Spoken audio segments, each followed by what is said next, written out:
એ પછી ભલે ભૂવો ઢૂંઢતો હોય કે મેળણી ઢૂંઢતી હોય. જય હો માડી. પણ દે હું માલના મંડાણની વાઘરીની મેળણી ભાગતી જાઉં છું. જય હો હટિયાની મેળણી છું હો. મામા.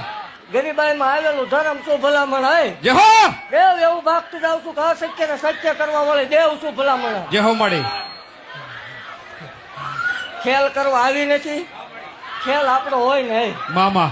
દેવ એવું જાહેર બોલું છું કે આપણી જગ્યામાં સુવિધા કઈ નથી. હા માડી. અને સુવિધા જોતી હોય ઈ આ જગ્યામાં ન આવતા એવું જાહેર કહું છું. જય હો એવું જાહેર બોલું છું. આ પતરા તો હજી હમણાં આવ્યા અને હજી એવું લાગે કે પતરા ખોલી લેવાની વાત છે. જય હો માડી. આપણી જગ્યામાં સુવિધા નથી. અને દેવ એવું જગતની માલપા કોઈ એક પ્રૂફ નથી. અને મારે બોલ્યા પછી ફરવાનો વડાર ન હોય. જય હો એવું કોઈ જાતનું પ્રૂફ નથી. મેં 11 લાખ બોલ્યા હોય અને 11,000 આપીને પાછા વળ્યા હોય એવું કોઈ દુનિયામાં પ્રૂફ નથી. ભલા મામા. અરે દેવ યાદ રાખજો જેટલું જેટલું બોલી ભલા